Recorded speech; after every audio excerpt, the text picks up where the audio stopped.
Welcome to another episode of Tales from the Tables with your host, Rob Bradley, John Charles Ciccarelli, James Burrows, and Damien Hallwood.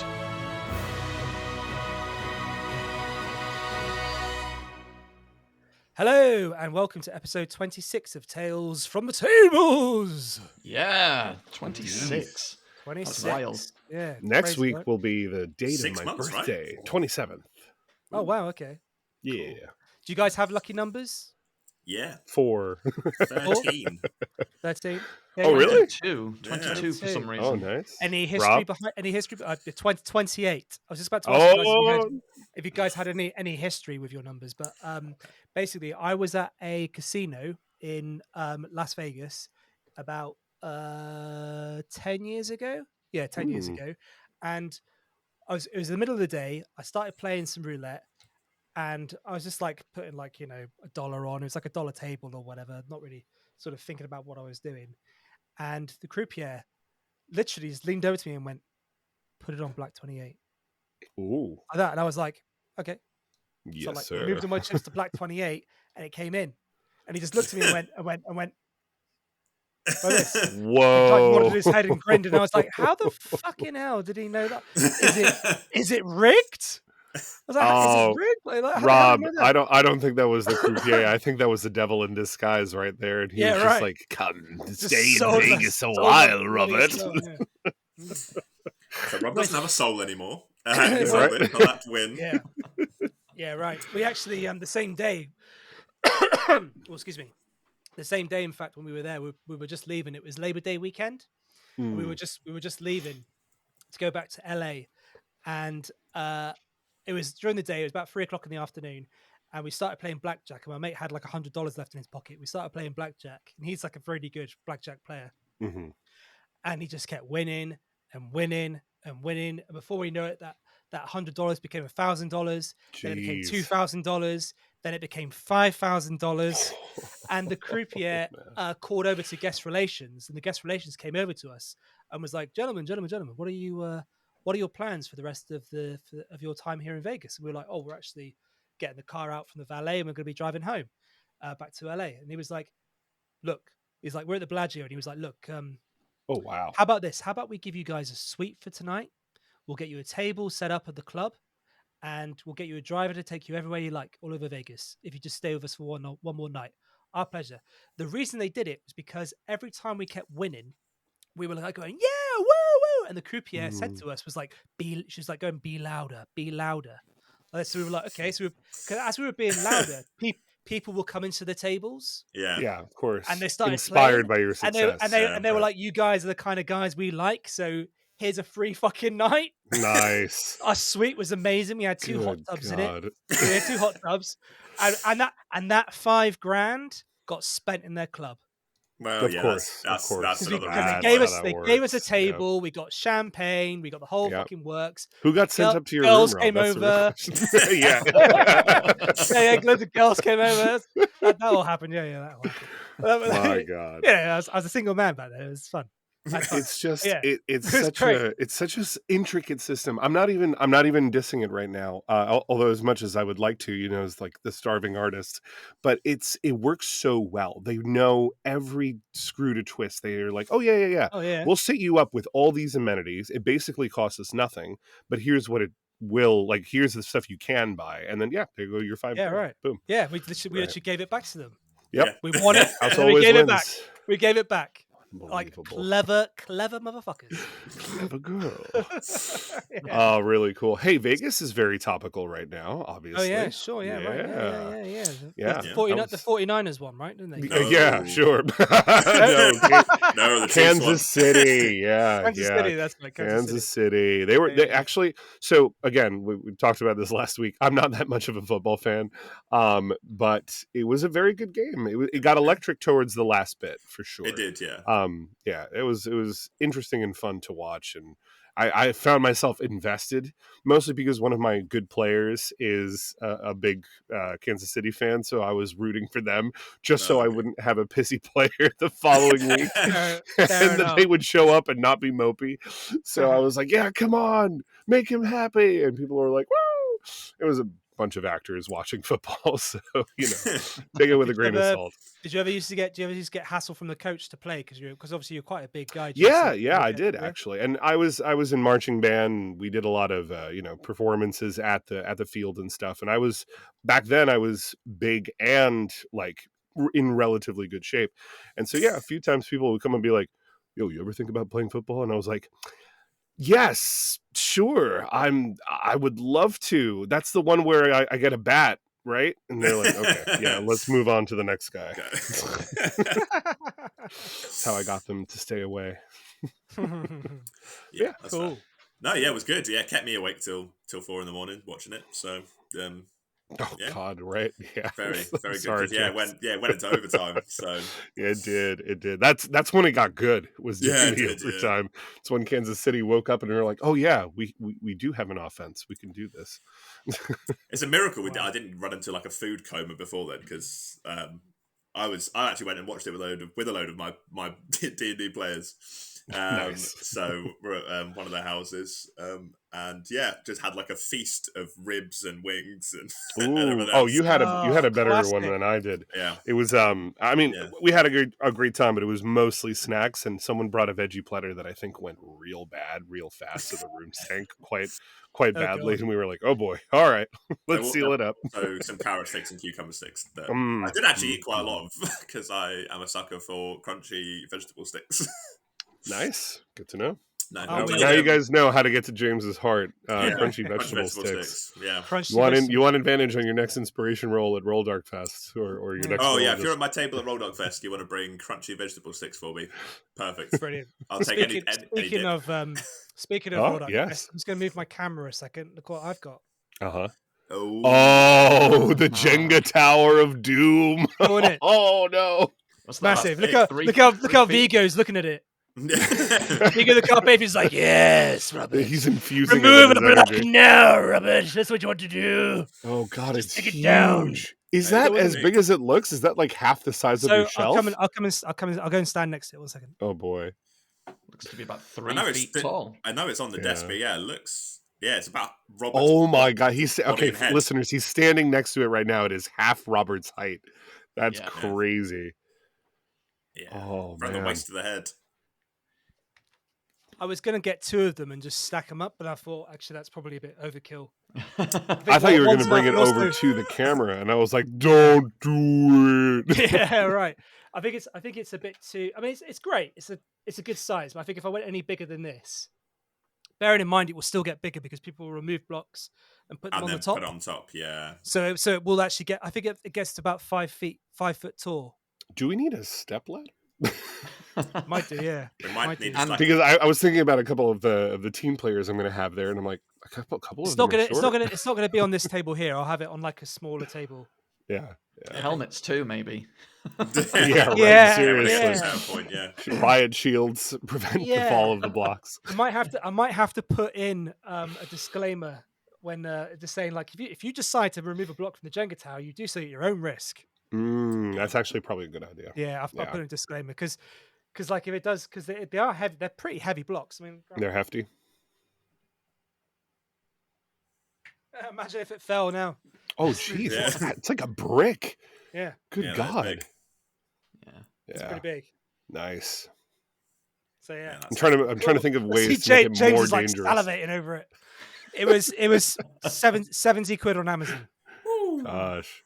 The bigger one was £350, which is like basically the same size, but from the ground, like through the table up to the top like that. Oh wow! So that was Rob, you're controlling the playlist. I think when we unveil it, like pull the curtain back or pull the sheet off of it, you need to have like Carmina Burana playing like. Yeah, that is massive.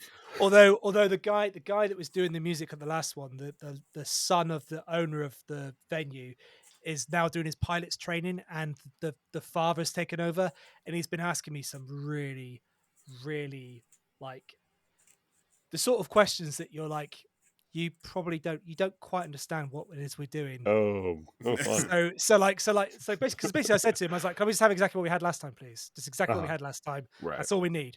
And he's like trying to charge us extra for the stuff that we had last time anyway. No. And I'm like, no, that's what we got last time for the money that we paid. Why are you trying to charge us more?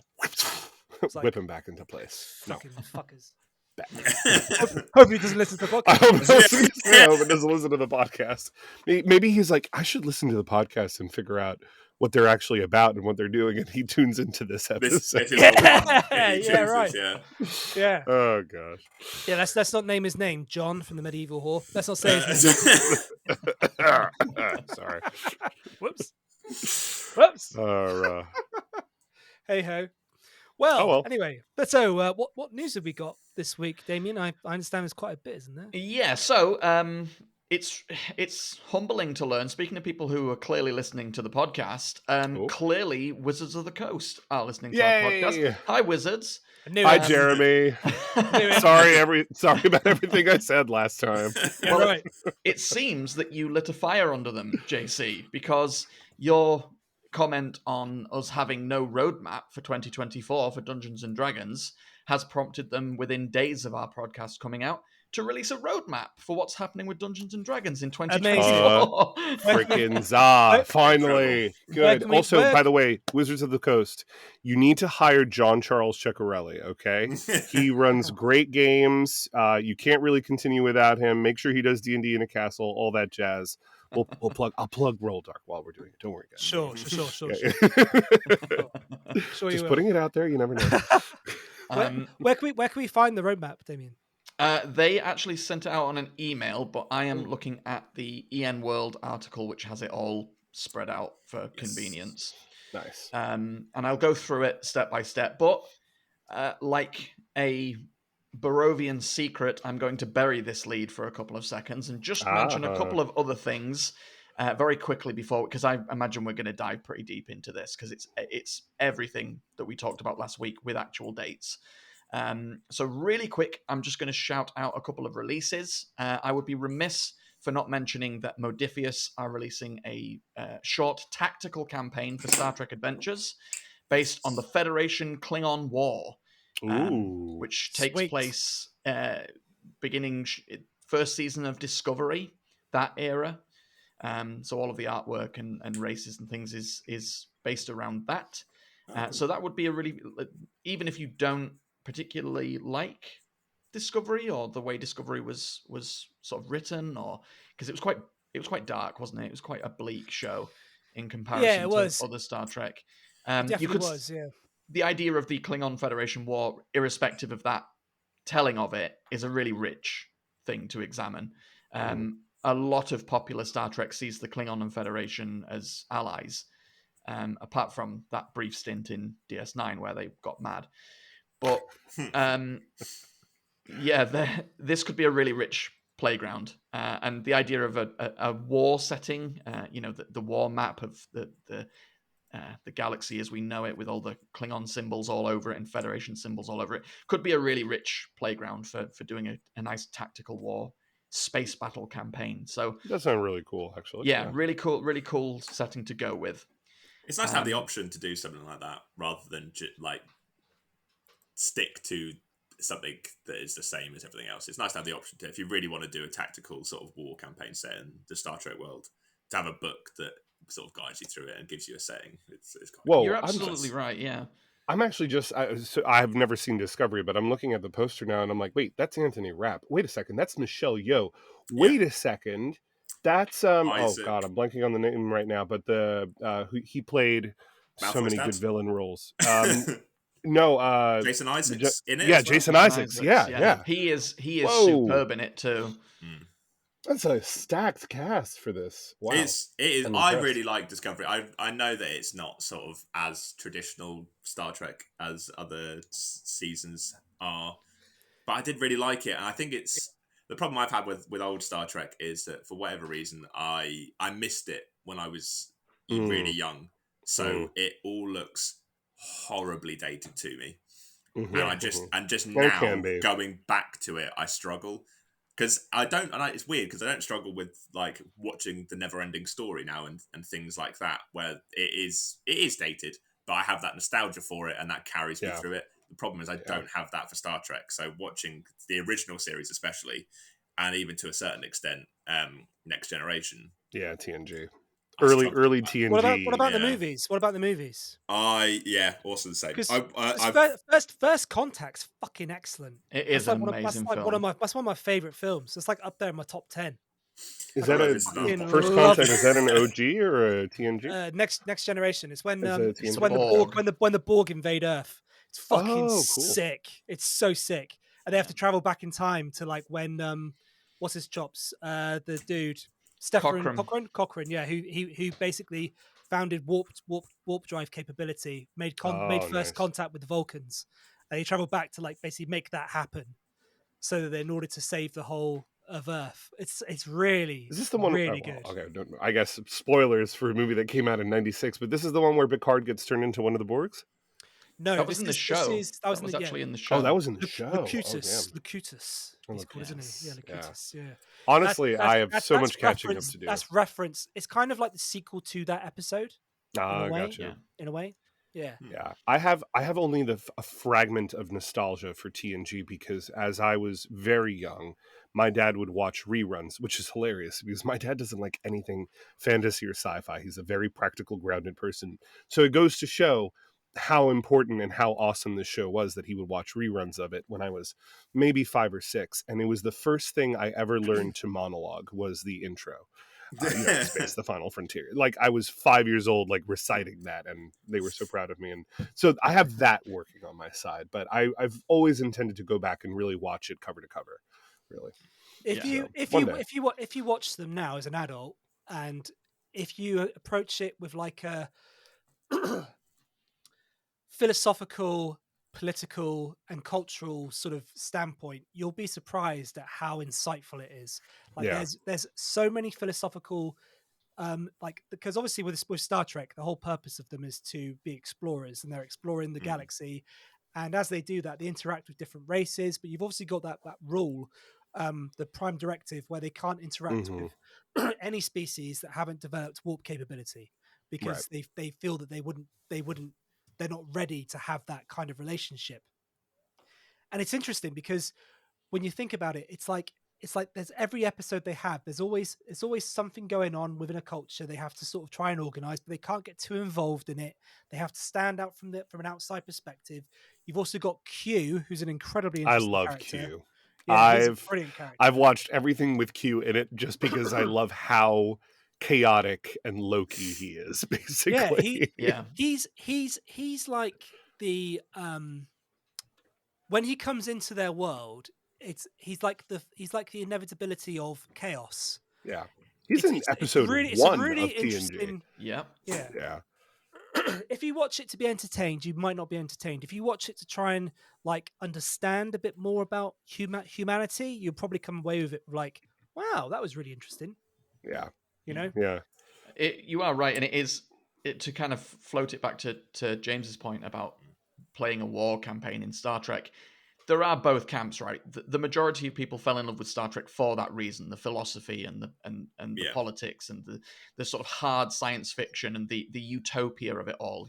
But there is still a lot of fun in seeing all the ships flying around a giant Borg cube, blowing chunks off of it while it's trying to assimilate them. There is still that part of it that is thrilling. So that sounds cool. It's nice that they've done all the utopian stuff, and they're giving you that, as James said, that chance to do the because fighting Klingons, it doesn't get much more savage than that, does it? That's brutal, and every time it's depicted in shows, shout out to my favorite modern Star Trek show at the minute, Strange New Worlds.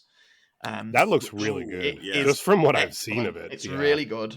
Season 2 is awesome, and that floats the line of utopia and very original Star Trek feeling, but also has a few really dark and brutal episodes, and one of them does involve scrapping with the Klingons, and it's really brutal and dark. I really liked the fate of that captain. Was it Captain? Oh, what's his name? Captain Pike. Pike. Yeah, Captain Pike's fate with the the time crystals in Discovery when he finds those time crystals, and then Yeah. he sees his fate from the original series, Yeah. and it's like, oh god, he has to like live with that, It's fun watching knowing the that his show. whole Yeah. life is like going to like this one pinnacle moment. Yeah, it's It fun changes because his he life forever. knows where he's going. The whole from episode 1, season 1, he knows his trajectory. So Yeah. it's a really interesting take on a captain that knows his fate. So yeah, can't recommend Strange New Worlds high enough. If you like the original vision behind Star Trek and want a modern take on it, it's about as close as I think you're going to get. It's about as Sorry, was that James? I think it may well have been. I was like, that's either Rob's tower in the background that just Dum-dum-dum. collapsed, or it was James based on the way your eyes went big. You're like, oops. Sorry, Damien. No, that's cool. But So yeah, I would definitely check it out. I will make it a priority to get back. It's on into Paramount, it for isn't it? I think that's the It issue is. I've got Yeah, with, it with is. watching it. Yeah, I need yeah. to sign up to another streaming service. If it's yeah, I've just signed up to Crunchyroll so I can watch all the Gundam.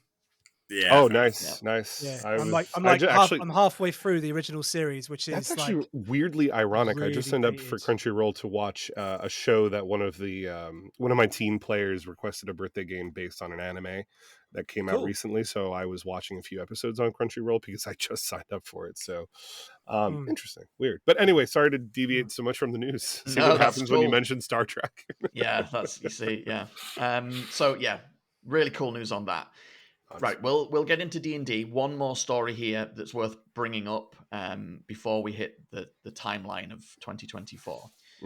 It seems, I don't know if anybody knew about this prior to this story, but Joe Manganiello, Yeah, famous D&D Heard about player. this. Yeah, famous D&D player,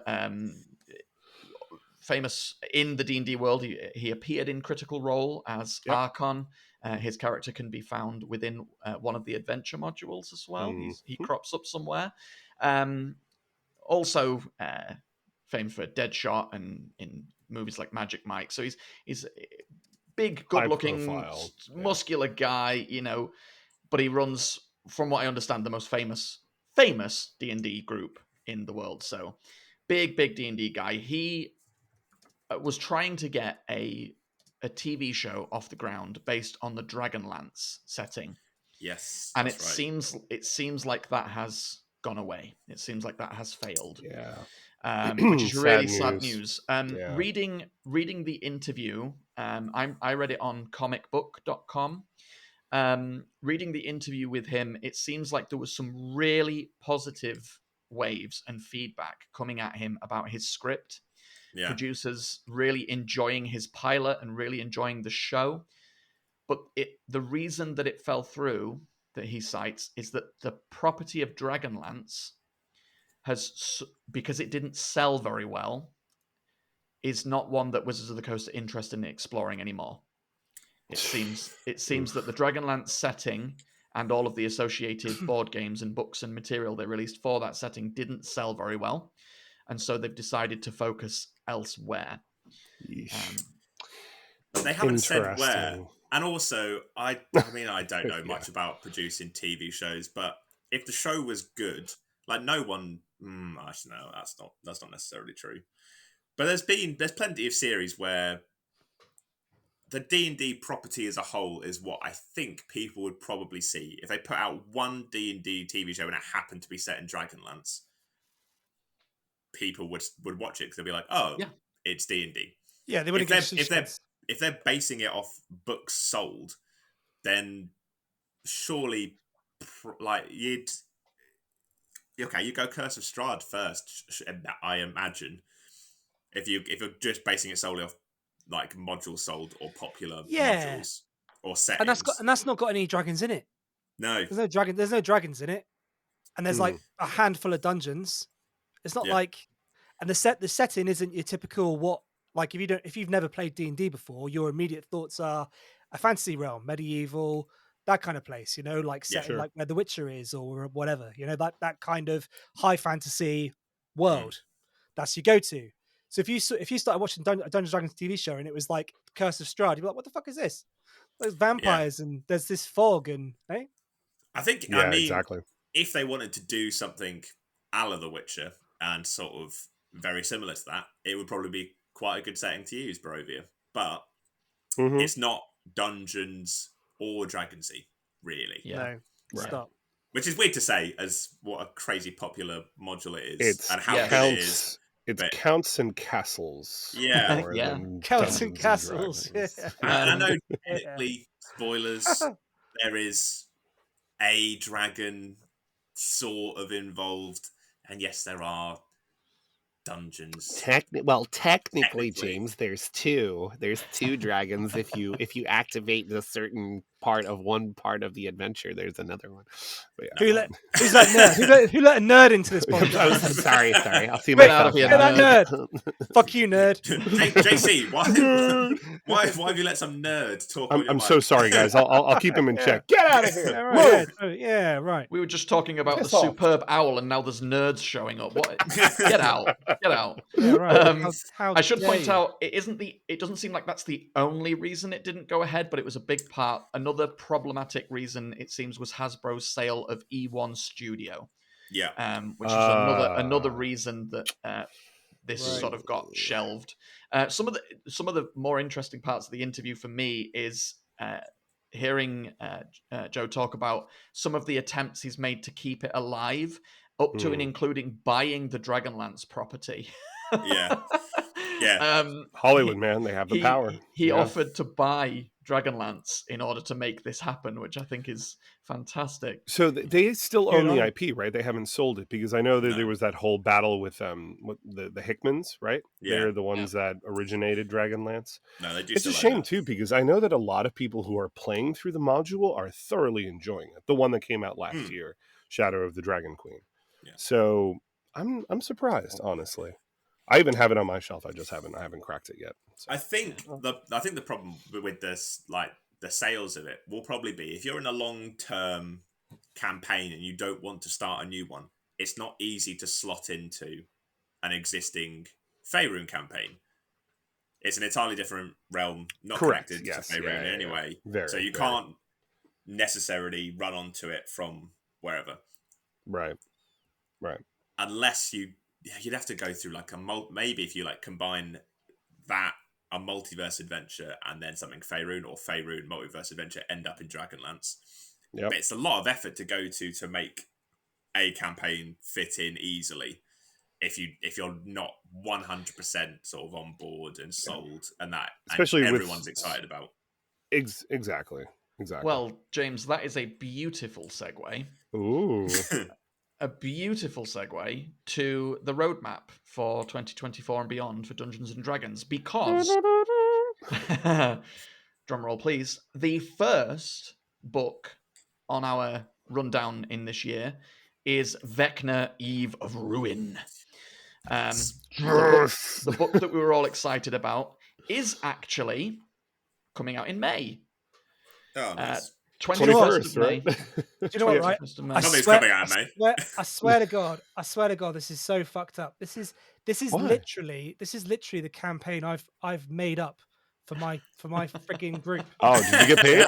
Did you get paid royalties? This is like full on. It's like I've been reading like what's in there, and I'm like Eberron, Ravenloft, Dragon. Yeah, let me. Well, these are all the places I intend to take all these players to as they chase, like, try and find out what Vecna's up to. This is why it was a beautiful segue. Yeah.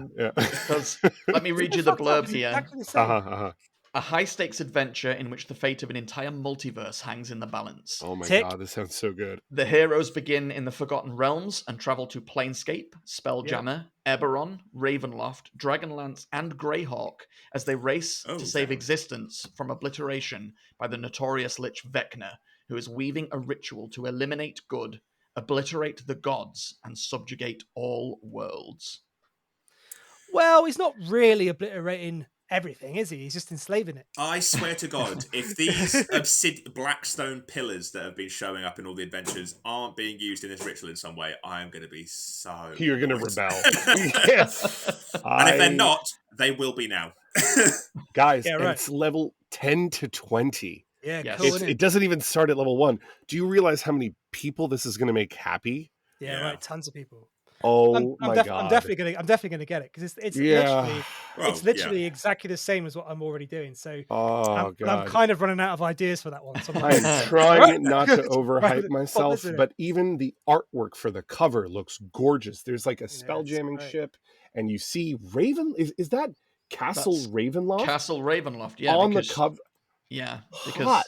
you will be going through pretty much all of the settings that are 5e official to Yeah, chase him and down. Greyhawk. We haven't So had anything in sick. Greyhawk I yet, don't, right? I don't think No, we've had nothing. anything in Greyhawk yet. No. So This is the first one. Oh my god. So the cover, as JC's alluding to, is Vecna in this mid spell casting pose with all sort of pink energy floating around him. He's wearing his resplendent ultimate Skeletor golden armor, and in the background are these two sort of spectral portals. One revealing a very spelljammer ship with a space whale flying through, and the other is the very classic distant view of Castle Ravenloft silhouetted against a moon. There is a limited edition cover coming for this one as well. yeah, it looks very pretty too. Which is the classic. If you've got or seen any of the limited edition books for the D&D 5e modules and source books, it's it is that classic kind of Art Deco embossed cover. It has all sort of gold Nice. affectations around a single hand, And eye on the back of his hand. Yeah, sick. In again like a golden gauntlet. I would not be surprised if Amazing. that's another Hydro 74 cover. It kind of looks like it. Yeah, that looks. It's like inspired by it if it isn't. Yeah, exactly. Exactly.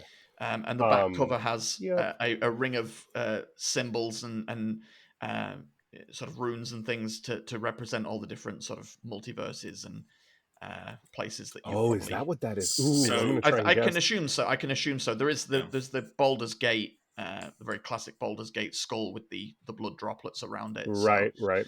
Yeah. And then there's that's Ravenloft, the heart shape with the triangle above it. That's Cursus Strahd's symbol. I don't know what the bottom one is. That might be Dragonlance. I'm not 100% sure.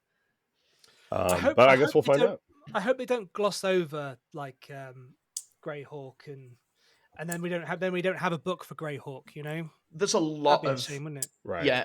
Right. There's a lot of names dropped there. I'll give that again. Forgotten Realms, Planescape, Spelljammer, Eberron, Ravenloft, Dragonlance, and Greyhawk. In a 10 to 20 campaign, best will in the world, I don't think you're spending a huge amount of time in any of them. Yeah. Right. Unless you drag it out. I suppose that's right. maybe what they expect or hope that you will do. If you've got like Curse of Strahd and you've got all the information and for Barovia, you've got the map, you've got all the locations of stuff that's you could go to fucking town, couldn't you? Yeah, you can really expand on it yourself if you want to. Also, I have hot just take. Go ahead. Sorry. I have just seen that apparently if you pre-order it on D&D Beyond, there is a one-shot adventure that leads into this. That great. As well. Great. Notice that. Yep. Very cool. I know I've seen some of these symbols. Who's going to run it then? Which is going to run it? On Roldark, which is going to do it. I think there's going to be a fight. I think there's going to be a fight. Yeah, everybody will be running this. We'll do it as a 3-part DM thing. Rob, get ready to shell out the cash. This is the pull queue snap. Yeah, right. Yeah. This is it. Sort it out. Make it fast. Make it fast. We're That's gonna make it have fast. a little tryout. Yeah.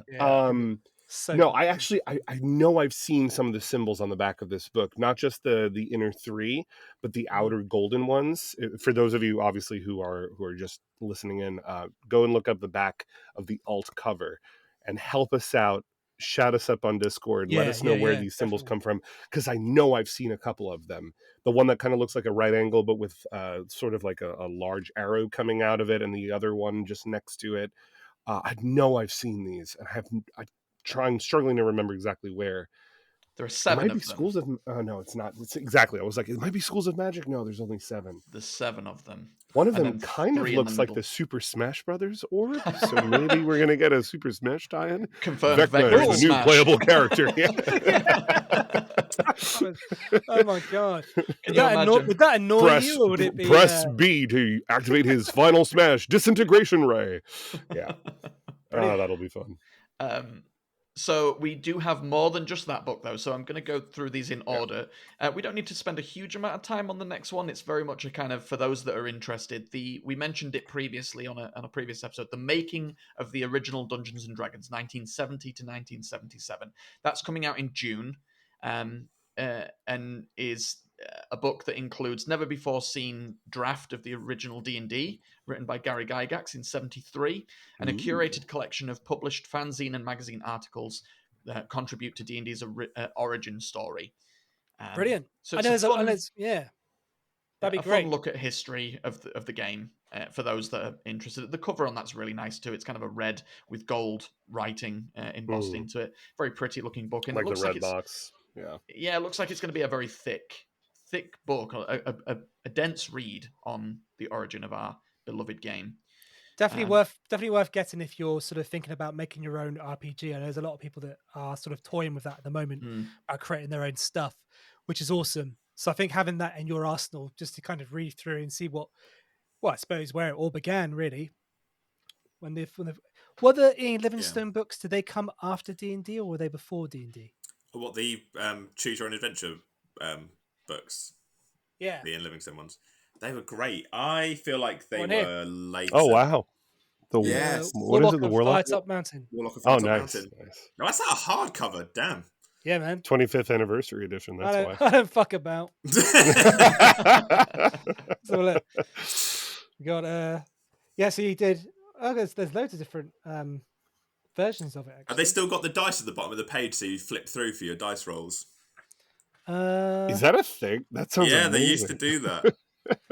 Nothing at the bottom. No, what's that? Oh no! So in the paperback copies that I had when I was a kid, they had the two dice, 2d6 printed at the bottom of each page, and so if you didn't have physical dice to roll, you could just flick through the pages and flick through the corners to roll your dice. Yeah. Oh, that's fun. That's cool. That is a fun idea. Yeah. It's great that this is one player as well. Yeah. Isn't it?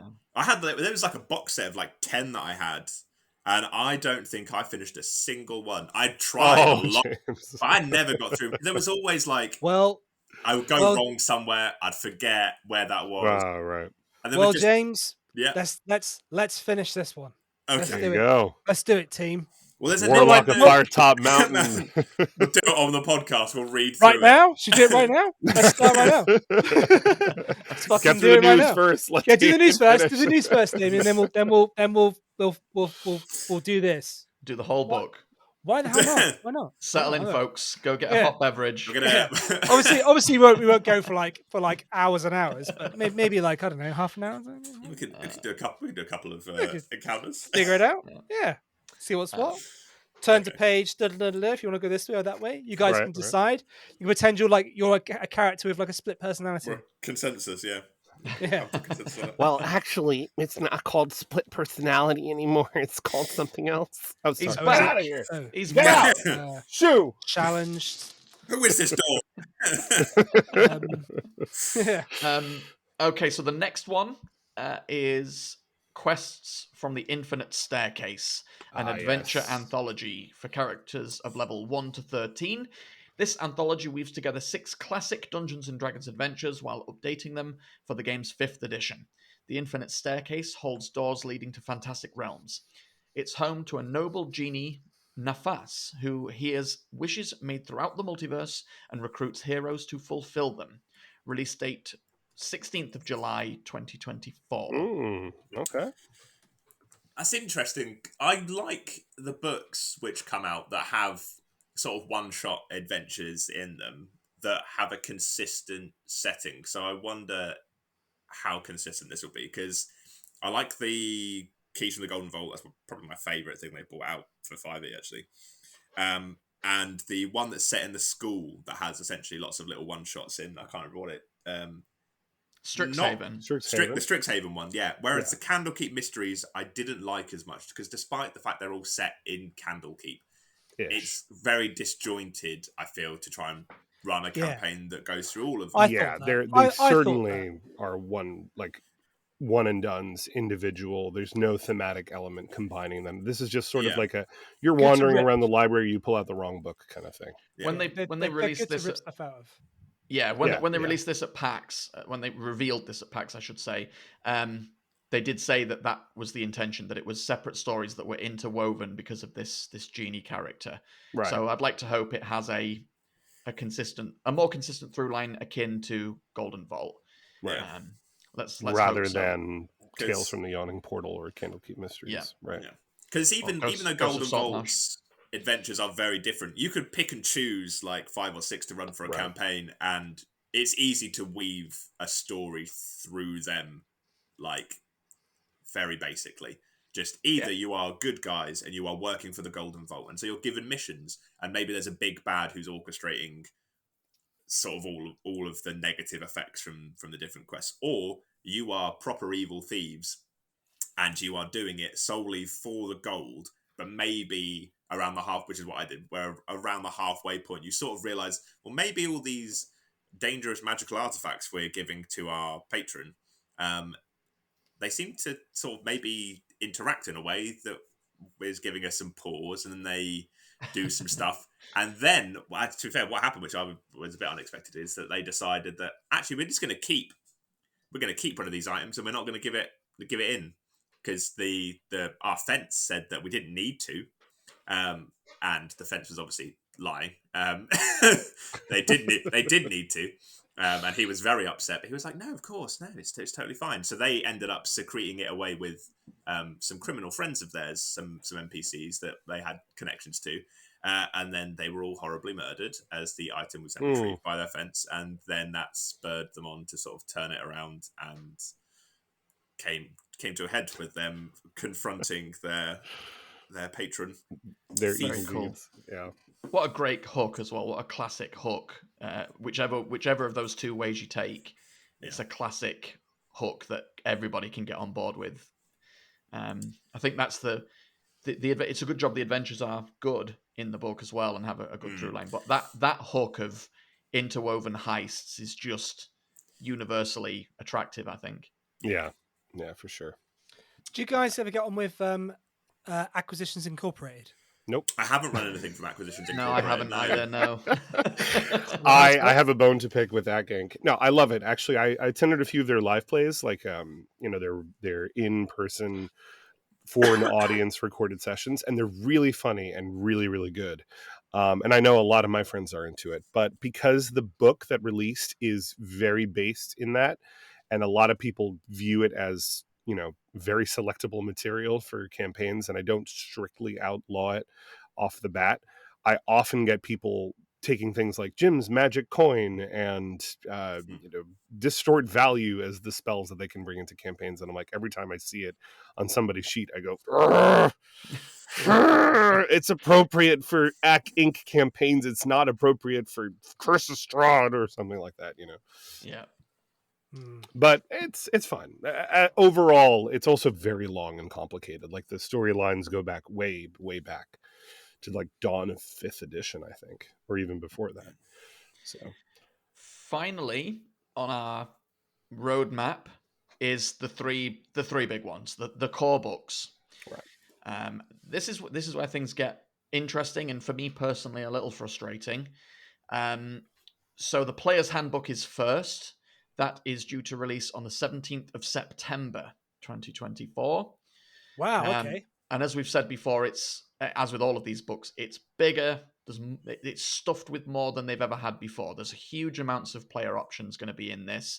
They say enhanced organization. It sounds like it's going to be a hefty old book with lots of artwork as well. From what they were saying at PAX and recently, that artwork is a big thing for them going forward for these books. Every class having a splash page. They said that amazing image of the dwarf that we saw at PAX isn't the front cover. A lot of people thought that was going to be the front cover of the book. That was actually one of the splash pages for the fighter, because each class will have a full A4 splash page of artwork to introduce them. So they've said they haven't even revealed the cover art yet. No, there's no cover art for them yet. Next up is the Dungeon Master's Guide, and that's in November 12th, 2024. Okay. Again, designed to be more usable, more approachable, more of a useful tool at the table rather than a one and done read. Bigger, stuffed with more stuff, more artwork, same deal. The I'm frustrating reading one. Oh, sorry, Damien. I was just going to say I'm reading something that says it comes with a complete starter campaign. The DMG. That's what they said at PAX, was that it would have nice. a complete introduction to a starter campaign, which I can only assume is Forgotten Realms, kind of an intro to Forgotten I'd Realms. imagine so, yeah. It'll be Fandelver and above the completed tower instead of the Shattered Obelisk. Yeah. Which is I think we probably take for granted a little bit Forgotten Realms. It's a hefty old bit of interwoven, interconnected lore, especially now with all the modules and the video games and the movies, which are all interconnected in some way. Yep. It's a sizable thing and then there's of course all the legacy with the books and etc. It's a weighty world, and so it's so nice. Contradictory in so many different ways too. Yeah, it's nice that they are giving new players, of which I'm sure there'll be many, a chance to onboard onto that world in an easier, more accessible way. So I think the Dungeon Master's Guide is a great place to put that, because that's exactly where I'd expect something like that. This is how you get into the world, and I'm sure there will be a catch-all but there are these other worlds that you may be able to explore, and we will explore those in due course with more books that you will want to inevitably buy. Yeah. The frustrating one for me is the Monster Manual, which isn't due to release until almost exactly a year from now. Oof. Bloody hell. February 18th, 2025. Jesus. What? Which in itself is several months after the player's handbook. That's so stupid. It's a frustrating date. That's frustrating. Because okay, so the player's handbook comes out first. So you've got a September. load of players, and they'll be playing with DMs who don't have access to the new DM stuff. Mm-hmm. So if you're in the middle of it, so let's say you start a campaign in September, the DM then suddenly changes everything potentially in November with monsters that he's introduced from the old handbooks, and then in what is it, March? February time. February 18th. February, there's a whole load of new monsters that I imagine they're probably going to update monsters as well. It sounds like that book's getting a heavy overhaul. So it will be a lot of changes, which is needed to pair with the player's handbook. To Rob's point, yes, exactly. absolutely, because you can't have like a balanced party if you don't know what you're balancing it against. And also as well, it's like the new monsters they brought out in the new book where they had like the legacy ones from Volvo's Guide to Monsters. Mordenkainen presents Monsters of the Multiverse. I really hope they just don't continue this like dumbing down of monsters, because it is so frustrating. They it's did like, say don't make them like crap. They gotta be awesome. They did say at PAX when they were pisses me talking off. about the Monster Manual that it was their intention to beef up, especially higher level monsters, without changing their challenge rating. So they would have more hit points, hit harder. Whether that comes through, I don't know. I hope it does.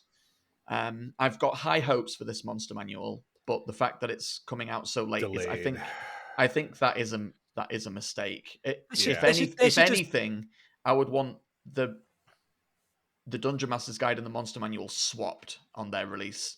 Honestly, same. I would be honestly, Player's Handbook should be last. As frustrating as it is, I'm sure this is purely driven by economics and finance, right? They want to see, because they know that's going to be their hot ticket item. They want that end of year rush. They want to put it on the Christmas lists of people. Get me the new Player's Handbook, etc. Right? But they should have swapped these. That Player's Handbook really should be doesn't last, make or really come out all at the same time, which would have made more sense. Yeah, but like wait until next year. Like fine, February, February, all three of them come out. Yeah, the only reason they won't do that is because then you've got to buy 3 books at once, and the cost of that will seem prohibitive to many. They need to space it out so people can save. They did that in 2014. Yeah, they did. Yeah, It's not a massive deal. Yeah, if they were going to do that, then a month or so between, fine. Maybe, yeah. Right. But Yeah. September through to November, the first gap between the 2 core books, and then all the way till February, 5 whole months after the Player's Handbook, before you get your access to your Monster Manual. That's kind of crazy to me. Yeah. Um, If here's my thought on this. If we already struggle with power creep, right? Yeah. And not even as a leveling thing within 5th edition, where vanilla player's handbook classes are by and large considered inferior to later releases like in Tasha's, especially, right? Or even Xanathar's Gloomstalker Ranger versus Vanilla Ranger, Yep. or the optional stuff in Tasha's that made monks viable, or Way of Four Elements monk more viable slightly. If it's happening within 5th edition, imagine it happening between editions. Imagine, like Rob, like you were saying, imagine having a player's handbook with hard new awesome player classes with updated mechanics and crazy abilities versus vanilla Monster Manual 2014 creatures like the Etten or an ogre that has like one attack.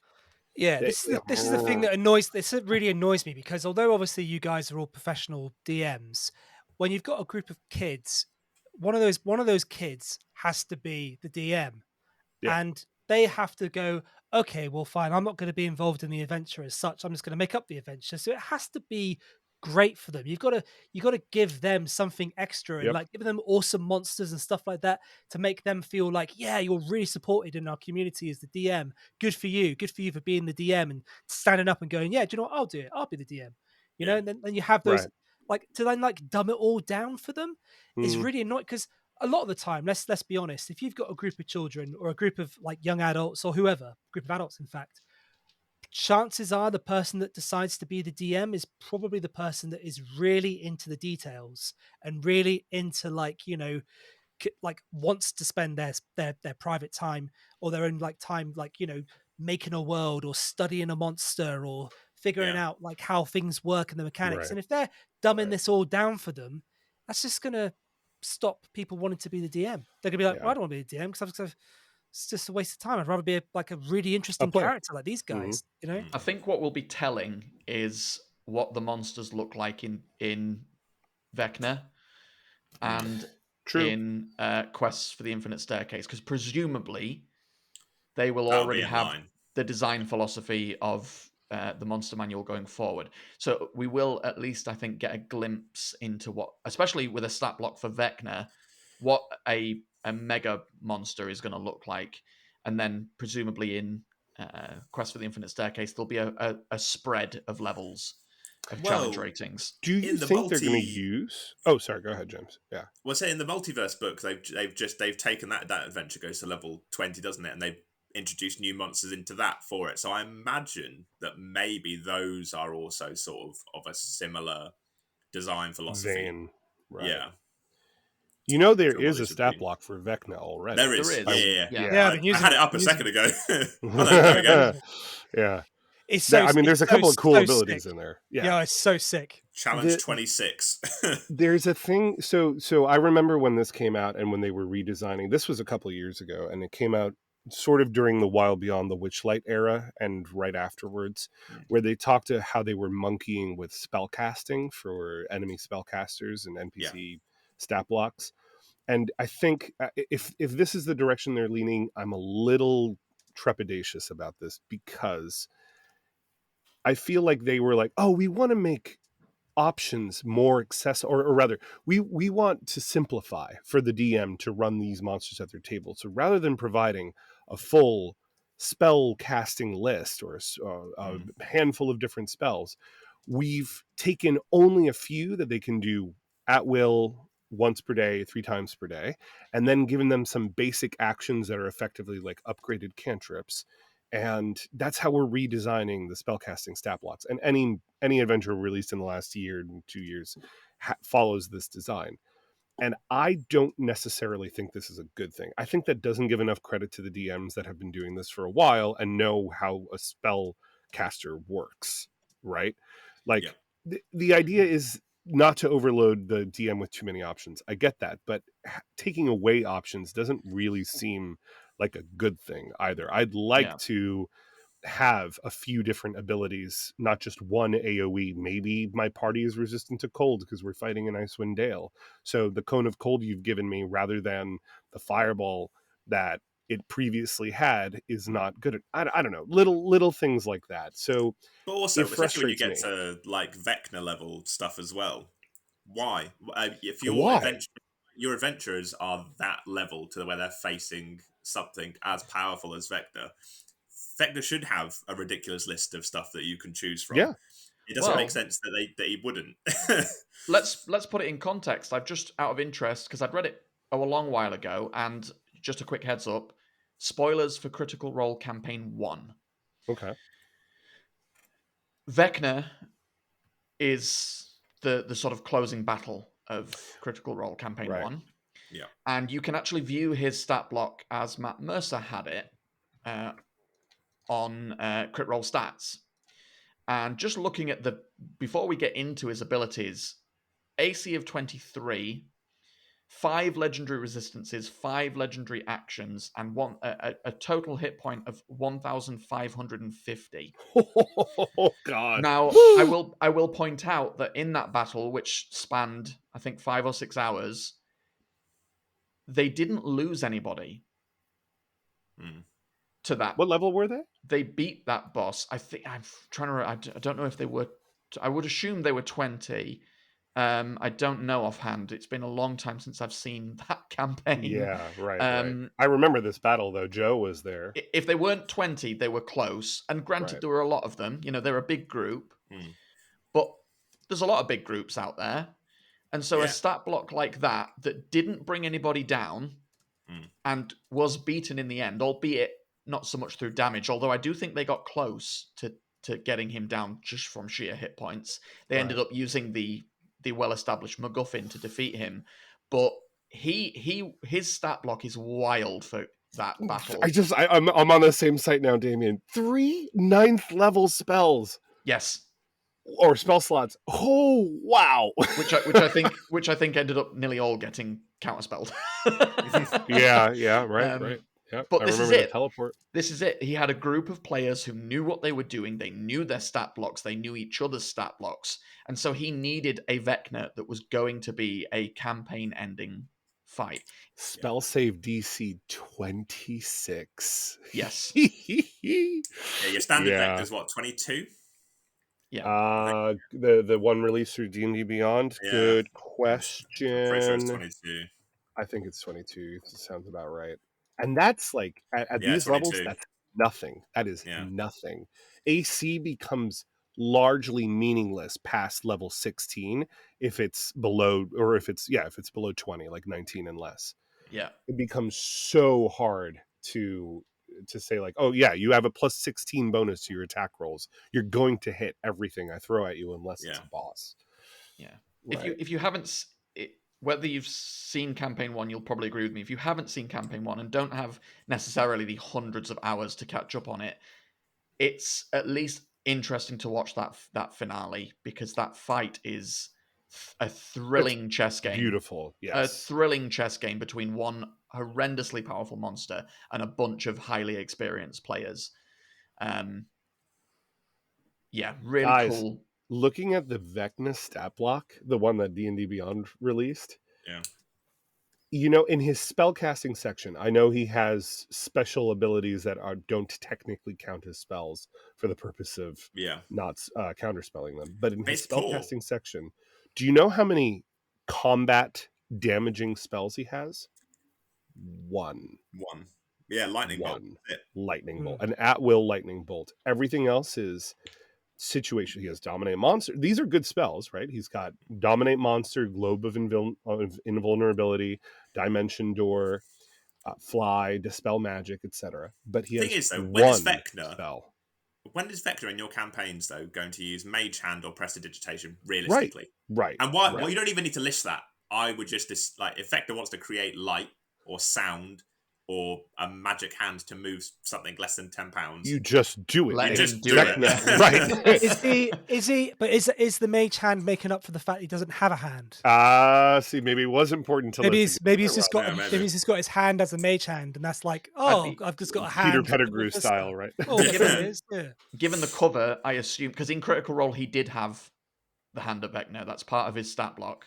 Yeah. I wonder whether in Vecna, I assume, given the front cover, he is going to have access to that, if not both of those items, the hand and eye. Surely that's part of the campaign. Is him? He's got the golden eye patch in rejoining. the on the cover of the non-special edition one, isn't he? Yes, and his left hand is glowing. Yeah, I think he's probably got his mage hand as his left hand there. Yeah. Right. So yeah, I maybe. would love to know what Vecna's secrets are, because if you look at his official artwork, his waist has to be about 10 inches. Like, Yeah. what is his dieting plan? Oh, it's being undead for thousands. It's being of undead, years, fine, but his flesh Having- is rotting off. How do I get that no waist? internal organs? Yeah, no internal Vecna organs. releases a TikTok channel being like, "Hey guys, welcome back to my TikTok. These are my exercises." No, you just First want to you have use Smash it. a lot of necrotic magic to Yeah. This waste is my away lich the fit. fat. This is my lich riz. First, you need to sacrifice an entire village worth of people. Yeah. Yeah, right. But take lots of protein, because Yeah. protein's important. Make sure you're eating eggs raw while you do that. He's just a Chad. What are Vecna's hit points on the 200. 272 on average. Yeah. I mean, Nothing. It's a joke. It's a joke. Yeah. That's a couple of rounds. That's a couple. Yeah, of it not, is, yeah. That's not even Yeah, it a couple. is. Not even a couple of good rounds. That's a couple of average rounds for Average a group rounds. of. Yep. I've run him a couple of times against like groups of players that are at level 15, and they've beaten him every time. Oh yeah. Yeah. 384 at max stats. Even when I've been 272 an absolute prick at playing him and like Yeah. literally gone to town with like all his stuff, they still wind up beating him. Yeah. Yeah. Yeah, I have got to the point where in campaigns I'm just having to up hit points, but more importantly up the damage they do. Maybe don't drag out encounters with extra hit points, just absolutely bump up the damage they're doing to PCs, because I feel like there's nothing really that hits as hard as the PCs can for an enemy. Like the PCs will always out damage enemies, and on top of that, there's more of them. So, Right. Yeah. I think I'm sure this is a deep topic that we won't have time to get into in this episode, but there's all kinds of philosophies for this, right? There's 100 videos on YouTube about this. I think the idea is do more damage, sure, but spread out your damage more too, because that's the one thing the players can't do when you're fighting a boss is hit multiple targets, because they only have that one target to hit, and that's what bones you. Whereas, for instance, one of my favorite spells to use against high level parties is Circle of Death, because the radius on that puppy is 60 feet. That's 120 foot diameter circle of something maps. like 10d8 necrotic damage or something like that. It's lovely. That covers the ground, right? And if you roll well, or if it's a high level party and you kind of up the average damage of that, you're dishing out 50 damage per person that fails their save. And if you've got a high save like 22 plus, that's looking nice. Yeah. But really the thing is, and of course, bounded accuracy and the turn order and everything else, is minions. Minions is your solution to this. But you cannot fight something like Vecna alone if you want to have a fight that lasts more than 2 rounds.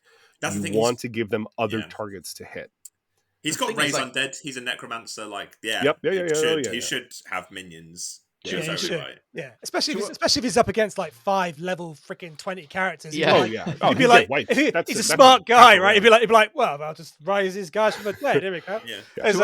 Is Steve? All right, Steve, I've seen you for 100 years. It's like, hello, Vecna. Let's go to war, boys, fuckers. Is it that time again, old friend? Right. Exactly.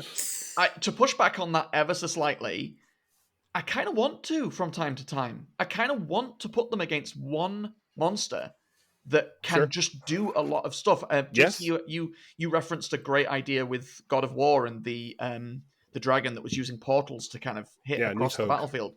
Things like that. I do want a monster that is like that can just be the one big thing, but it can hit everybody and it can be really mobile and have lots of get out of jail free cards that just turn the game on its head real quick. I get using minions and it can be really dramatically satisfying to do that, but every now and again I do want to see it, and I've created them or attempted to Yeah. see a stat block which is just one monster that is just terrifying. The closest I've got raw is the dragon I'm running at the minute. Because Nice. they are Are you using a raw stat block for that? pretty much. Ooh, Dracolich? No, Or it's no, blue. Ancient Blue Shadow Ancient blue. template. Right. Oh, ancient blue shadow. Right. Oh yeah. Oh, if you play that environment right, but that's the thing with raw. Like you can get away with it very well if you are a good designer of your encounter space. If for that shadow dragon, like there should be no freaking light anywhere, There right? is not. Yeah. So those resistances, because he's immune to, or not immune, but he's resistant to every type of damage except like 3. It's Right? force and radiant off the top of my head of Oh, the two beautiful. that he's not resistant to when he's in. I keep saying she. In my case, Hmm. she is resistant to everything except for those two. I think Yeah, while in shadow dragons are a Shadow. lot of fun. Yeah. Yes. So yeah, just ever so slight pushback on that. Just there should be every now and again a monster that is by Listen, itself 100% frightening. agreed. Like let's hey, bring it Vecna in the new book. Got a better stat block. Yeah. Come on, 272 Vecna. hit points. I Get think it's out of something here. that you'll have to just make. But I imagine no matter what they come out with, we'll have to bump up the difficulty. Especially, I think because they do assume that you're running for a party of 3 or 4 players most Yeah. at most. Right. Like 4 or 5 is the average. Yeah. Yeah. So when you're running for 6 and higher, yeah, you'll need to add stuff to it. It's just very anticlimactic if they do just turn up to a boss fight and obliterate it. I don't mind. I don't go into like boss encounters with the intention like I need to kill a player to make the stakes high. Oh, of But course not. you need to make it close. Like you need to make the players feel like, oh, that was tough. We either got lucky to get through that, or like, we prepped. You want to see a few beads of good sweat. for that. That's it, right? You want to have them. There needs to be like a little bit of pressure. A little bit of pressure. I think. Yeah. Go ahead. I was just going to say, I think Brennan Lee Mulligan, who I know is in some ways divisive as a GM. I love him. I think, especially his work. Divisive as a GM. think, Who doesn't love Brendan Lee Mulligan? I think because he's incredibly confident, which can come across as cocky, which he has every right to be because he is a extremely talented and intelligent GM. His knowledge is huge. I think that rubs people up the wrong way, at least from my experience, people I've spoken to. I love him, especially his work on EXU Calamity was mind-blowing. I heard. I have to get into that. I think he said one day, I was seeing an interview with him, and he said, I don't worry too much about the challenge of what I'm putting up against my players. I don't let myself worry about it. I just put it in front of them and let them sort it out. Right. Because I know that they almost invariably will. That's very true. Which was an interesting approach. Get obsessed with the details of the design, but ultimately, like, is it fun? There's a great story I heard, and not to say that anyone does this or should, but there was a great story I heard at one point of someone who was working with kids in a school that ran a D&D club after school. I don't remember who this was, but he walked past a kid and noticed that while he was running a combat, he wasn't keeping track of hit points. And so he talked to the DM afterwards, the teenager DM, and was like, hey, I noticed you weren't keeping track of hit points for your monster. And the kid was like, yeah, I don't keep track of hit points. And he says, well, how do you know when the players win? And he said, well, when it stops being fun. And that guy was very impressed. And while, again, I don't necessarily, I don't necessarily think like that's the key to success, right? No. D&D has its DNA in math very much. But there's a kernel of an idea there that there is a point where it becomes a drag. And if you're a good DM, you can kind of tune into it. If you've done it enough, you can see where a fight becomes a slog, and you want to avoid that by keeping things fresh. Yeah. Like Also, suddenly the door breaks down. And there's Jessica. She's got a knife. Don't You're say like, ah, it's Jessica. Don't say Also- Jessica. Don't You do it. goddamn Don't invoke adventurous. that power. Get out of my tavern, you fucking assholes. Oh. but there's also a lot to be said I just realized I'm like swearing and shouting. I'm in this office block. That's probably people can hear me. Shout out to one of my team players that brought in a new character based on a real person called Jessica from TikTok, and I hate it because they're basically just a real person from TikTok, and I loathe it. Oh god. Yeah. But I think for us as professional DMs, when you're running a combat and maybe the character whose arch enemy they're fighting at that particular point would drop them to 1 hit point, you're like, no, you've. I'm not going to leave this for the next player to finish up. This is your story. It's 1 hit point. I get that. I've done that. I've done that before. Knowing who's going to get the last blow. Yeah. I've so like they're dead, but the wait opposite till way. the character comes round. Yeah, 100%. The opposite way. Yeah, exactly that. I've given them a handful of extra hit points just to make sure that the one person who really deserves it this game gets that didn't hit or gets that killing blow. Right. Has a personal connection to the villain or something. Yeah, sure. especially for a personal connection to the villain. Like if they're the one who's killed your entire family and you've got them there, you don't want like the ranger who's at the back or whatever, or the rogue to get like a critical hit off and wipe them out before you've had like a chance to like enact your revenge. No, you want to give them that moment to be able to. I do that comfortably 75% of the time. I just wait to see who earns it, right? Yeah. Or who deserves it, for sure. Yeah. For sure. Yeah, I ran a birthday party for kids. I think it's the first sort of kids game I've actually run for Warlock. And you introduced Vecna into it. I introduced Vecna, and I party wiped all of them. And I just wanted to say I had a great time. Level 1 characters. Vecna shows up.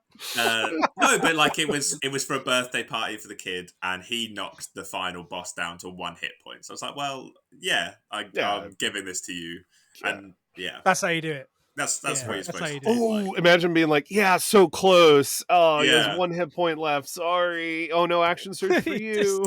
He's the first one that dies. Yeah. They were fighting I think they were fighting like a black dragon, and they were all level 3, so it was quite. Oh wow! I'm running Odyssey of the Dragon Lords. We had a game last night, and to kind of that particular module has some really nasty surprises for low level play in terms of the monsters it puts up against people.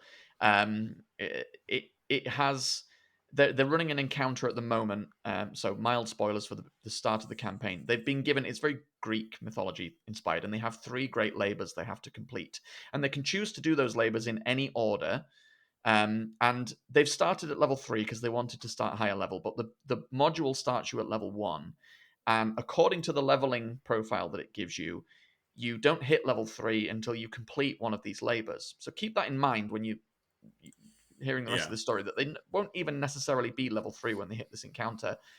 It is a cave filled, and I mean filled, like around every corner are troglodytes, which for a half challenge rating monster can hit, I think, 3 times on a turn. Yeah. Really? Oh, yes. Shoot. I need to use They are more. brutal monsters. And they have their stench ability, which people are saving against. And then beyond that, they face death dogs, which are hefty on hit points and hit twice, and multiples of those, alongside a bunch of cockatrices, which are in there as well. Petrifying. Yep. And then get to the lower level of the dungeon and face a young Cerberus. Oh boy. That's a comeback over multiple days and long rests job. If ever I saw one, just cheese it. And they are starting to realize that because they faced the Cerberus for the first time last night and saw how hard it was hitting, and the fact it has legendary actions available to it. Now, luckily, I know the group I'm running with, there's a lot of them, and I know they're highly experienced players, so I wasn't sweating too much, but they are getting handily dealt with by this one big dog. They luckily, because this dog also, the Cerberus also has 2 death dogs with it at the start of the fight as well. So even for a 3rd level party, it's a monstrous fight. And if you're not level 3 by the time you get to that, any GMs wanting to run this book, I would highly encourage you to reconsider some of the stat blocks that you're putting up your players against in that fight, because against a 2nd level or 1st level party, that would be just unbeatable. It would be. I'm hooked on these troglodytes though. 3 attacks for a crazy, CR, right? for a CR 1/4 creature. Are they? I thought quarter. I thought they were half. Yeah. No, quarter. Yeah, quarter. D4 +2 per attack. Ooh la la! That's a wizard killer right there. Just one of them ambushes you from above because they can, they stealth. blend in with the hide. rocks, right? Yeah, they hide. Oops. Hello. Oh man. Okay, good to know. Thanks. Odyssey of the Dragon Lords. If you want a hard fight, like one of the first monsters they fight is encouraged to have legendary actions and things. It's a big sort of god boar that they have to fight. That is this monstrous creature of classic Greek style. So, yeah, that is a more brutal campaign for sure. There's some really nasty encounters in there, really fun ones and really thematic ones. They're fighting this Cerberus in a submerged. Run-down mithril forge with glowing lava, and it's kind of cool. Walks out through the corridor, all the chains jangling off of its huge shoulders. I think it is classed as huge as well. It's like a 3x3 space. That's fun. Still a young Cerberus though. Still a young Cerberus, yeah. So it's a really thematic fight as well. Amazing. Yeah, I really like the Greek myths and legends stuff. I really enjoyed the Lost Odysseys of Theros book. There's just not an adventure there. It's very here is a setting. Hit me up. I ran a 3-shot in it, which was a lot of fun. What do you guys think of Ravnica? I haven't run anything in Ravnica. I've heard, I haven't run myself, but I heard one person, I have a friend who used to be, or I think might still be a Roll Dark player, and they had a different DM running Ravnica game that they said was by and large the best game they ever played in. The setting is apparently really freaking cool. The monster design is really cool. I actually bought the book because it just, the stat blocks in it alone were pretty fun and pretty awesome looking. Yeah. If I were going to do the magic setting, I would go for either Theros or Strixhaven. But as we talked about on a previous episode, Theros is where the mythic actions came in. Yep. So they are, all of the books are doing really interesting things. Yeah, definitely. Yeah, honestly, we were talking about, high level single boss monsters, and if you look carefully enough and you're willing to do a lot of homebrew splicing, which is one of my favorite things to do, just drag and drop stuff from other stat blocks into one combined stat block, you can make a monster. You can really make a nasty thing. Like, look at the Marut from, or however you want to pronounce it, that large, super hard to hit construct. They don't make attack rolls, guys. They just hit. Yeah. All their abilities just deal damage. There's only like 2 or 3 creatures out there that do that raw. But there was also the limited magic immunity from the Rakshasa, right? Can't be affected of spells of 7th level or lower unless it wants to. What? Yeah. Just or 6th level or lower. There's just some crazy little bits of DNA out there that you could throw into something and make it real nasty and be like, hey, listen, I just pulled this from the Rakshasa stat block, okay? Yeah. Don't at me. It's an official D&D ability. yeah. I doubled a thanks, Jeremy. A Skull Lord. I had a conjoined Skull Lord, and that had been built into one single creature, so it had 4 arms and 6 heads, and could make many attacks on a round, and had all the different head abilities, and that was really fun to. I know Rob likes a good Skull Lord. Love him. Yeah, you've used him before, right? Yeah, I have. Yeah, I used. I like my skeletal monsters. The is it the Bone Claw? Bone Claw is one of my favorites. I love the Bone Claw. All my players complain every time I pull out the Bone Claw menu. They're like, again. I actually, you know where that came from? It was a promo that Roll Dark did. Really?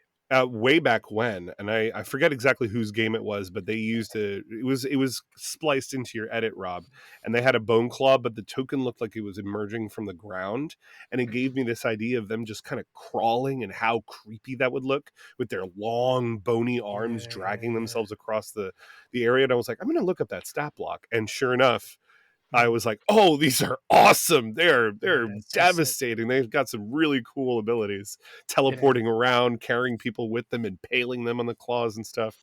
So yeah, I love it. If anyone knows, and they're controlled by somebody else as well. Yeah. And they come back. They regenerate basically, right? Yeah, if anyone knows Resident Evil, specifically Nemesis from Resident Evil, I had my Bone Claw repeat the name of the group. So my home group are the Lucky Ones.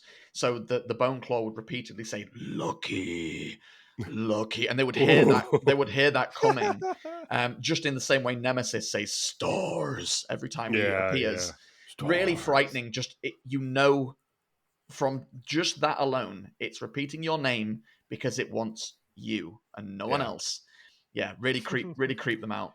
There's something to be said about Telltale, right? Like you always want to, or I guess the general design idea and principle is to surprise your player. Something suddenly comes out of the woods, you didn't hear it before, or something ambushes you. But building a sense of dread over a period of time and then giving it a signature like that, stars or lucky or whatever. And then for instance, in my Strahd campaigns, based on something I think I saw on Reddit once, anytime Strahd is out of his castle, the sky goes red. And that was based on, that's cool. Something else, right? But suddenly the moon is silhouetted, the clouds all become red suddenly. And I put a red filter over my Foundry screen. And the second or third time this happens, everyone's like, no, she's coming. Because right now it's a she. And they're like, she's coming. No.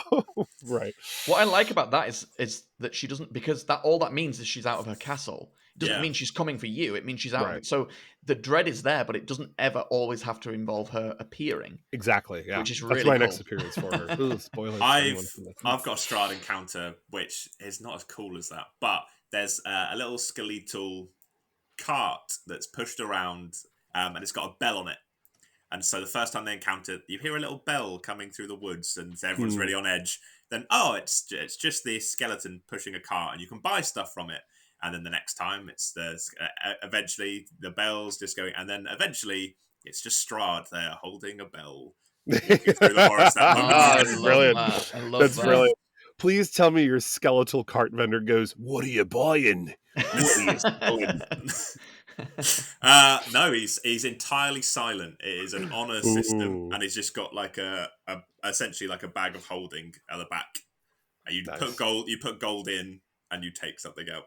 And there's something to be said right there, James. That's a brilliant idea. Just incorporating more silent NPCs, because number one, shout out to the mute community and the fact that you're being inclusive of non-abled people, and then secondly, less roleplay for you. You just describe what's in front of there. You don't have to come up with a voice. Noises, just like just like a breathy rattle. Love it. And they can't bloody haggle with it. Oh no, my players would find a way. They'd hand him a chalkboard. Yeah. Now you've got me. Yep. It was supposed to be a 5-minute encounter, and we've been here half an hour as you tried to haggle down the price of a single trout. You won't notice. You won't notice the difference in your copper piece. Just let it go. Okay, so do you guys want to do this? Yeah, let's do a couple. Let's do a couple pages. Yeah, a couple pages. Why not? Okay, cool. So you have to build a character, but let's not bother let's not worry about that. That's only if you encounter like a monster or something. But we're just literally gonna breeze through the. If we do, there's no combat. I'm out. Or we die. Okay, so at this point, right about now, some rather spooky fantasy music should start playing in the distance. Oh, that is spooky. According to the post-productionist that's going to be doing this. Wonder who So that what is is. it? 1 minute. Let me write this down a second because I was going to forget. 1:23. Right, 1:23. 1 hour 23. Okay, cool.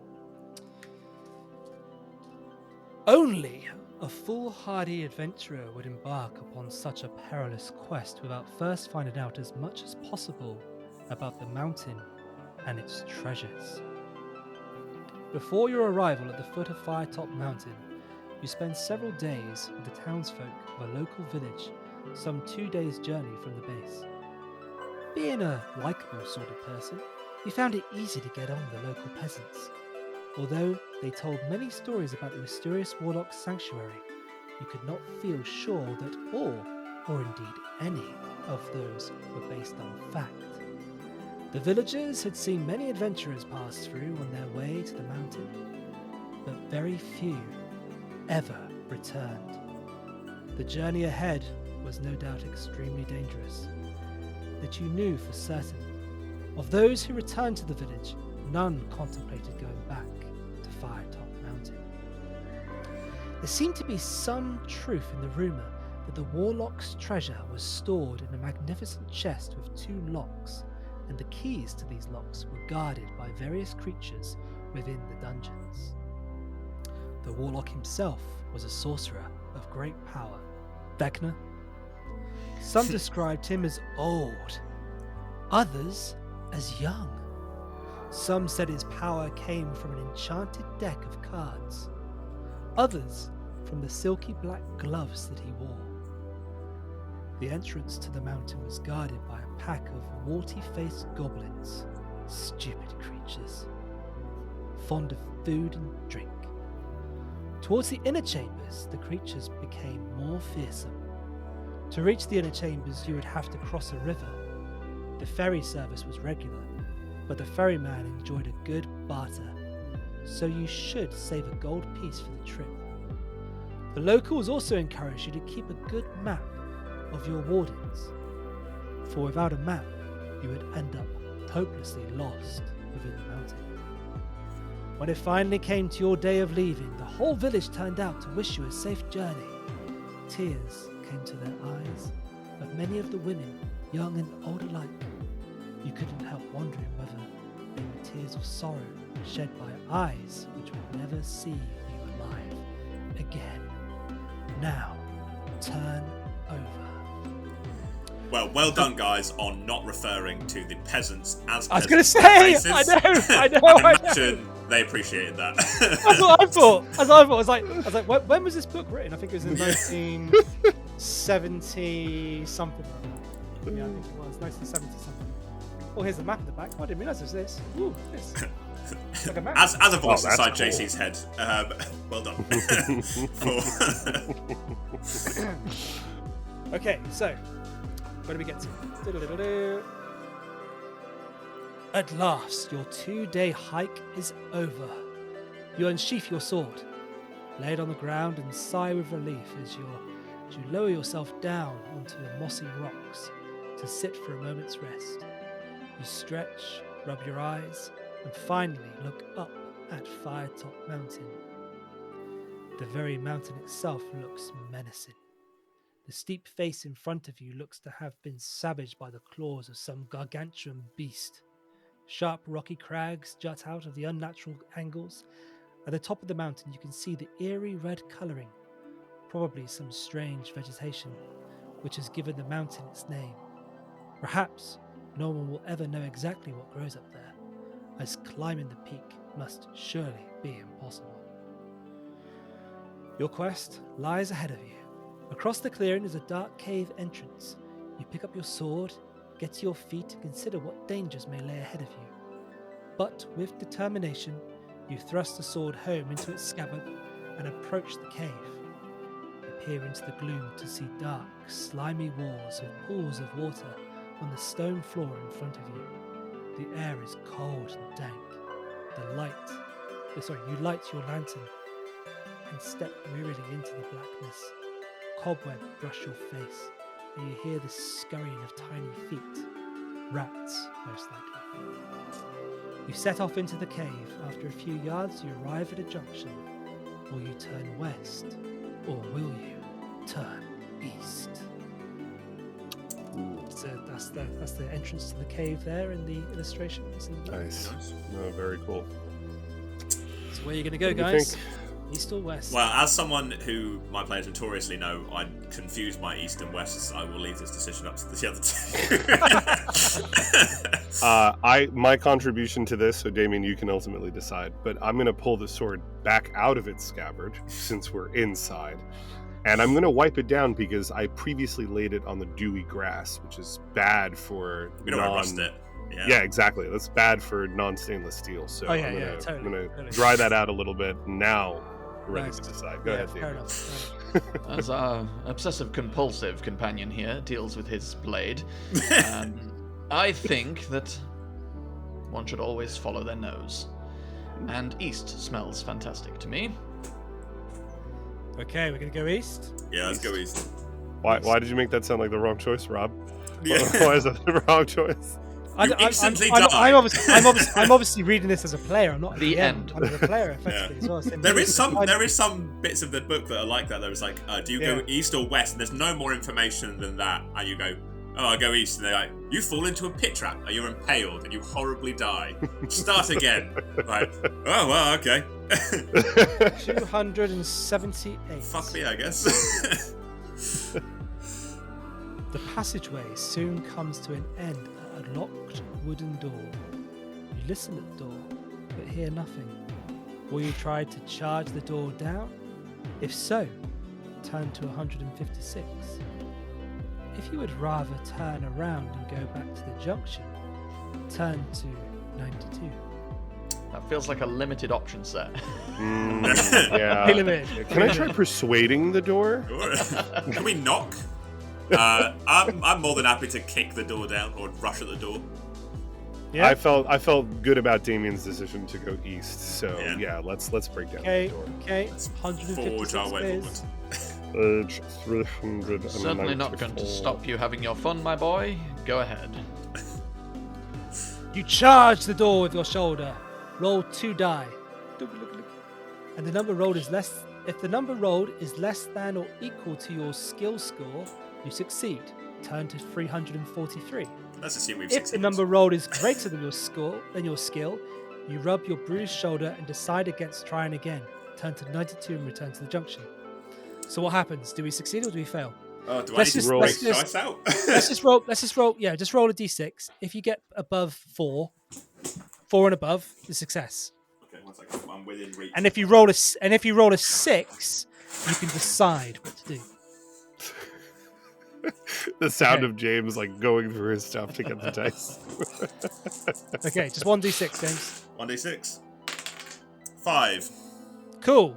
So you succeed. Hey. Turn to 343. 343. Rattle. Ooh, nice. That's a nice bag. Clearly nobody cleared all the moisture off of those hinges, eh? Yeah. Rotted right That in through. the Dewey Cave system. Yeah. The door bursts open and you fall headlong into the room, but your heart jumps suddenly as you realize you are not landing on the floor, but plunging down a pit of some kind. No! Luckily, the pit is not particularly deep. Oh. You land on a heap less than 2 meters down. You lose 1 stamina point from your bruises. Climb out of the pit into the room and leave through the door. Heading westwards, turn to 92. Son Basically, of a Oh, bitch. son of a bitch! So much for your eastern hunches. All right, that's a good place, I think, right? Yeah, should we leave it there? Yeah. Yeah. 92. Right. Remember that. I'll write it down. All right. Right, let's see. Yeah, we can do a little bit. Session by session. Yeah. Recording by recording. Next time I have an idea, boys, shoot Yeah. me right down. Who said east? Who was that? Right, I'll put that in there. There we go. Cool. Nice one. Well, Nice. thanks so much for joining us again on the podcast, everyone that's listening. And yeah, we'll be back next week. James, when are we going to be doing Call of Cthulhu? Okay, so maybe I when can I make read my out. character, because I got to get on that at some Yeah. point. I did mine when I was on the loo this morning. I was like, oh shit, but I could do it. Literally. Literally, yeah, literally. Okay, so Yeah. I will be running an adventure.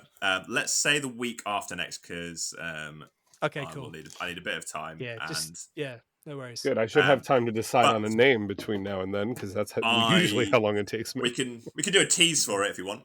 So the Yeah, adventure okay, cool. is going to be the final meeting of the X Club, and each of your characters, who can be detectives or scientists, that's my stipulations at the moment, will receive this letter. Gentlemen, okay, cool. I beseech thee, heed this urgent call. Dark clouds gather over the esteemed X Club, where secrets lie buried beneath the weight of guilt and treachery. Two souls, entwined in a web of deceit, shall meet their untimely demise on the morrow, within the confines of the Athenium. Seek ye not the hand of justice, but the whispers of remorse that echo through the halls of the guilty. Take heed, for the shadows grow longer, and may God have mercy upon our souls, should ye choose to repudiate this missive. Yours in secrecy, a watcher in the shadows. Ooh, So cool. the adventure is going to be set in 1892 London. Ooh. Sherlock Holmes is dead, or everyone thinks he's dead. Reichenbach Falls. Post Reichenbach Falls, Yeah. and London is in a state of disarray as crime goes through the roof. And so detectives are being hired left and right in the void that Holmes has left in his wake. You will be three of those, or scientists who will have connections to the X Club. So the X Club is a real club from the 1800s in London that were all extraordinary scientists in their own right. So I've drawn from that and drawn from the last remaining two. So I will not... No, I won't give any more details about them, but they are very interesting people, and I have drawn on a lot of their real-life discoveries. As weirdly, they fit in so well with Call of Cthulhu. Wow. It's crazy. Okay. Weird. Awesome. I love that. Awesome. Yeah. Awesome. It's because it's real, guys. This Yeah. TTRPG was designed for us to start acclimating ourselves to the harsh realities beyond our world in the near future. Well, like they're all contemporaries of Darwin, and so they formed in the early 1840s, like not long after evolution was sort of the theory of evolution was floated and came out, and they were they were all Christian, but also supportive of the idea of evolution. They were sort of trying to stand up for scientific rigor and research, and yeah, it's crazy. You'll learn some about them when they're on the game. That's cool. I'm so excited. I'm excited. Yeah, I'm excited. I'm psyched for it. Sweet. Well, thanks everyone, and you'll hear us again next week. Indeed. Bye. Bye. Bye bye.